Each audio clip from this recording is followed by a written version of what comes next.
যে তিনটি রোগ হলে মনে করবেন আপনি জান্নাতি। তিনটি রোগ যদি আপনার হয় তাহলে আপনি মনে করবেন যে আপনি জান্নাতি। কারণ অনেক সময় দেখা যাচ্ছে যে আমরা রোগ হলে হতাশ হয়ে যাই, আমরা নিরাশ হয়ে যাই যে আল্লাহ পাক রব্বুল আলামিন শুধু আমাকেই দেখে, এত রোগ আমার, একের পর এক রোগ আসতেছে, একের পর এক অসুস্থতা বেড়েই যাচ্ছে। অনেক সময় দেখা যাচ্ছে যে আমরা আল্লাহ তাআলার উপর অভিযোগ করে বসি। খবরদার, এটা কখনো করা যাবে না। অসুস্থতা হচ্ছে আল্লাহ তাআলার সবচেয়ে বড় একটি নিয়ামত।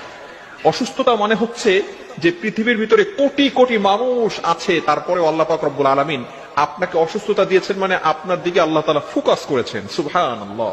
অবশ্যই আপনাকে স্মরণ রাখতে হবে যে অসুস্থতা, বিপদ মানে হচ্ছে আল্লাহ পাক রব্বুল আলামিন আপনাকে খুশি হয়ে দিচ্ছেন। কিন্তু অনেক সময় বান্দা এটাকে খুশি মনে নেয় না, বান্দা আল্লাহর প্রতি নারাজ হয়ে যান, বান্দা আল্লাহর প্রতি অসন্তুষ্ট হয়ে যায়, অভিযোগ করতে থাকে। এজন্য তিনটি রোগ যদি আপনার হয়, কনফার্ম আপনি আল্লাহ পাক রব্বুল আলামিন আপনাকে জান্নাত দান করে দিবেন, যদি আপনার ভিতরে ঈমান পরিপূর্ণ থাকে এবং আপনি ঈমানের উপর অটল অবিচল থাকেন। নাম্বার 1, এক নাম্বার হচ্ছে ঠান্ডা জ্বর। অনেক সময় আমাদের ঠান্ডা জ্বর হয় না? হ্যাঁ, ঠান্ডা জ্বর যদি হয় তাহলে মনে করবেন যে আল্লাহ পাক রব্বুল আলামিন আপনার জন্য জান্নাতের ব্যবস্থা করে দিয়েছেন।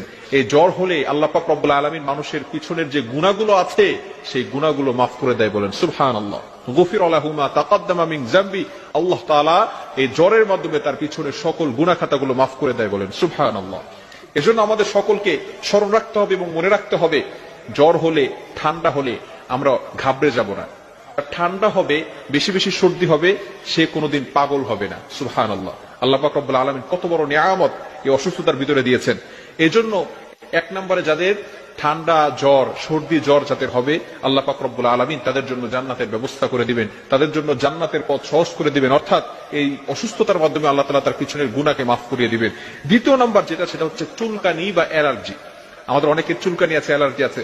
আমরা অসন্তুষ্ট হয়ে যাই যে আমার শরীরে কেন এত চুলকানি, আমার শরীরে কেন এত অ্যালার্জি। আমরা অনেক সময় এভাবে বলে থাকি, নো, এটা করা যাবে না।